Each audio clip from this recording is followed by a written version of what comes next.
Добар ден, драги ученици! Добре дојдовте во училницата по географија за 8 оделение. Денеска ќе зборуваме за бреговата разгранетост на Европа. Кои се цели на овој час?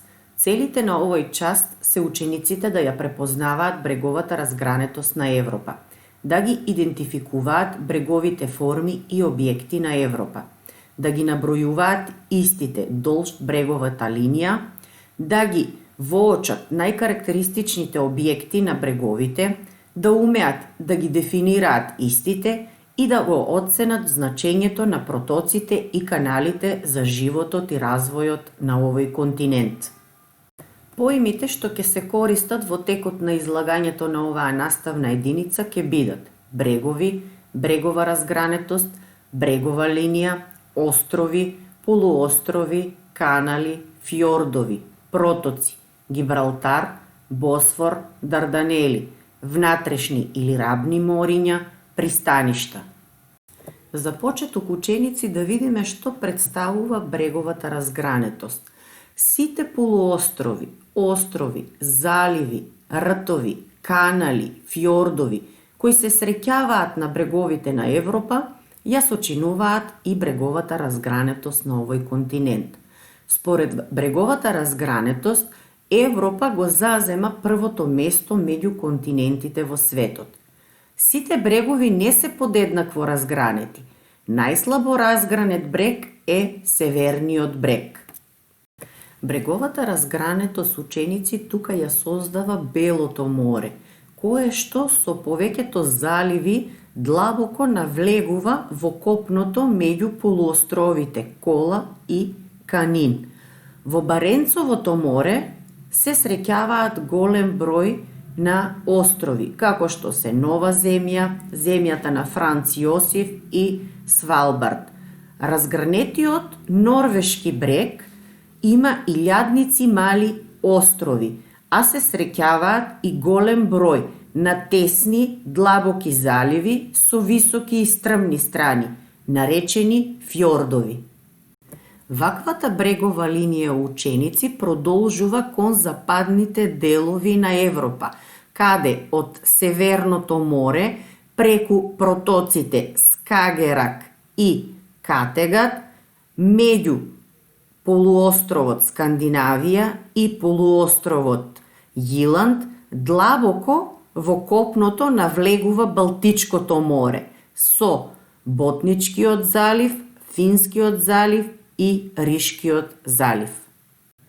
Бреговата линија ученици на западниот дел, односно западниот брег на Европа, ја прават бреговите на полуостровот Јиланд, Нормандија, Бретања и Пиринејскиот полуостров, како и островите Велика Британија и Ирска и островот Исланд. Во овој дел се карактеристични Северното море заедно со каналот Ла-Манш и Бискајскиот залив. Јужниот брег ученици со трите полуострова Пиринејскиот, Апенинскиот и Балканскиот и со многобројните поголеми и помали острови кои што се наоѓаат во Средоземното море, како што се Балеарските острови, островот Корзика, Сардинија, Сицилија, Крит и така натаму, е најразгранетиот брег на Европа. Доколку се тргне од Гибралтарскиот проток, Средоземното море ученици се разгранува на повеќе внатрешни или рабни мориња, како што се Лигурското море, Тиренското море, Јадранското море, Јонското море, Критското море, Егејското море, Црното море, Азовското море и така натаму. Во овие рабни мориња ученици се среќаваат и голем број на заливи, како што се Лионскиот, Дженовскиот, понатаму Трстјанскиот, понатаму Коринскиот, Солунскиот и така натаму. Меѓу морињата ученици се наоѓаат и голем број на протоци. Меѓу нив покарактеристични рековме дека е Гибралтарскиот проток, протокот Дарданели, протокот Босфор и така натаму. Бреговите на Европа, ученици, се со должина од околу 41.000 километри, што значи дека на секој 1000 километри квадратни има по 4,1 километар брегова разгранетост. Со ваквите разгранети брегови е овозможено изградба на голем број пристаништа со развиен морски сообраќај, кој преку Гибралтарскиот проток, рековме, се поврзува Западна Европа кон Северна и Јужна Америка, секако и со Африка, а преку Суетскиот канал кон Азија, Африка и Австралија. Во продолжение, преку неколку слајда, ќе видите, ученици, како изгледаат некои од споменатите географски објекти. Фјорд, залив,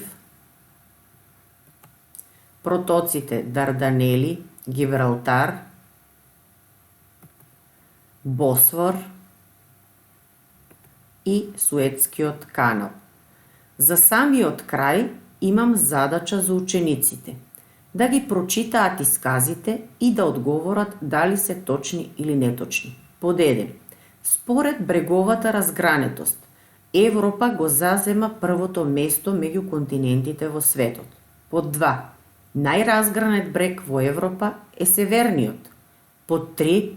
Јужниот брег е познат по фјордовите. И под 4.